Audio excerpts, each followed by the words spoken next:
Hi friends, this is Prakash. Welcome to Akikiki Academy. This is the fifth video on the calendar math topic. So let's go to the first problem. Which year's calendar will be the same as that of the year 2001? Now let's see how we can solve this problem.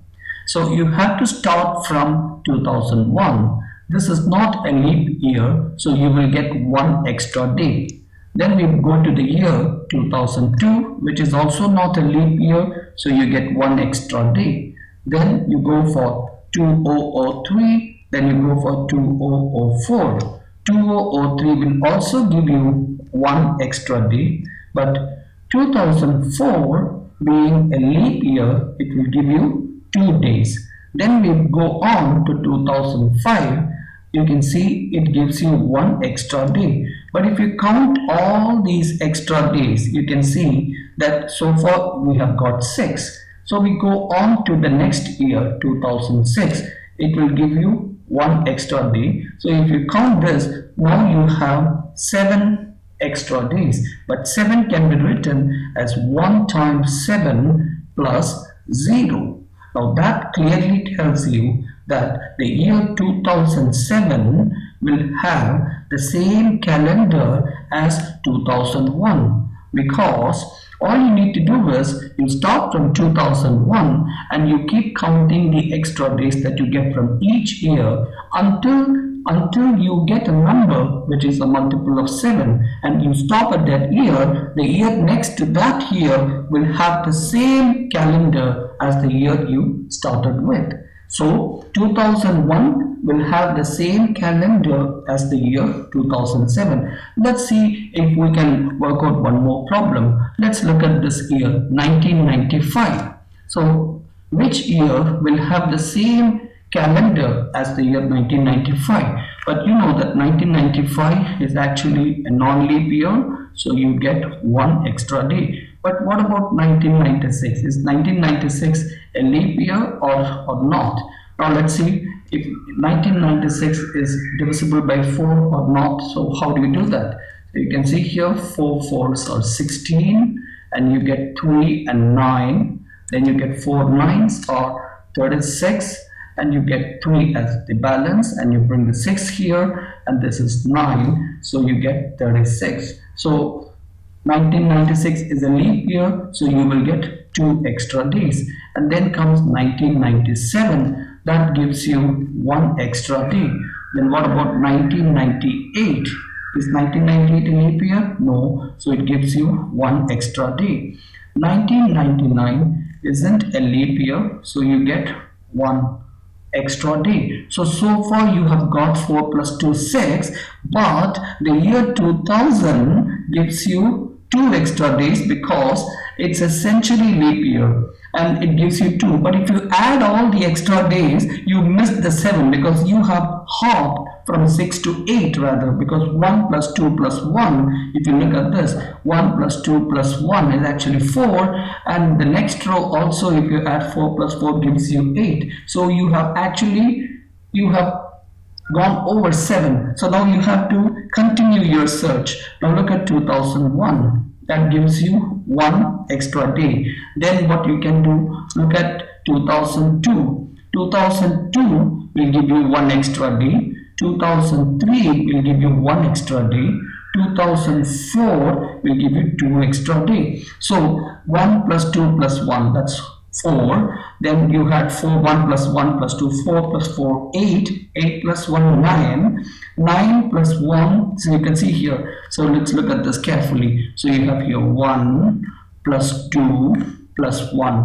So you got 4 from this row. Now if you look at this 1, 1, 2, 1, and you got what, how much here? 5 from this row. Now in the third row you got 1, 1, 2. So far you have got 4, which means if you go for the year 2005, which is not a leap year, you get 1 extra day, that is 1. So if you add the last row, 1 plus 1 plus 2 plus 1, you get 5. Now look at these 3 guys. 4 plus 5 plus 5, that gives you 14. 14 is a multiple of 7 because 14 can be written, you can see here, 14 can be written as 2 times 7 plus 0, which means if you start from 1995, okay, you have to go all the way up to the end of 2005. The year 2006 will have the same calendar as 1995. So that's the beauty of the English calendar. So 1995 calendar will be same as, will be repeated in the year. As you can see, we came up to 2005, which means up to in the year 2006 will have the same calendar as the year 1995. Is that clear? So let's move on to the next problem in this video. As you can see here, if today, June 5, 2020 is Friday, what day of the week will it be 83 days from now? Now, how do we solve problems like this? See, basically, you have to start here. Now, let's say you have Friday here, which is June 5, 2020. So we go for the day, month, year format, 5/6/2020. Now, what we do is look at the problem statement, 83 days from now.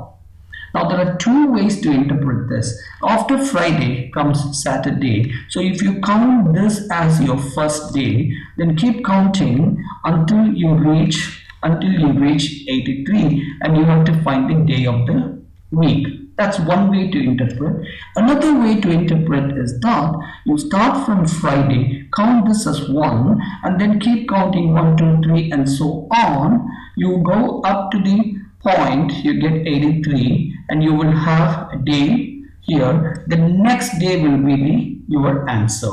So there are two ways to do this problem, but in both the cases, what you have to do is, all you need to do is this simple. If you look at Friday, you have 83. 83 can be written as 7 times 11 plus 6.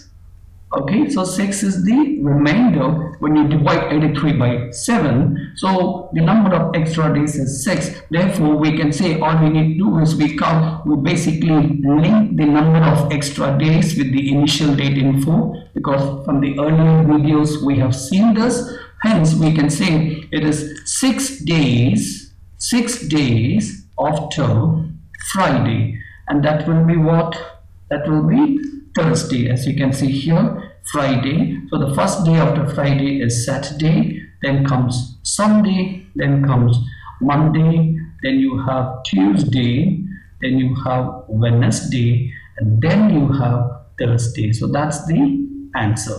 So you can say Thursday will be the answer 83 days from now. Is that clear? So that brings us to the end of the 5th video.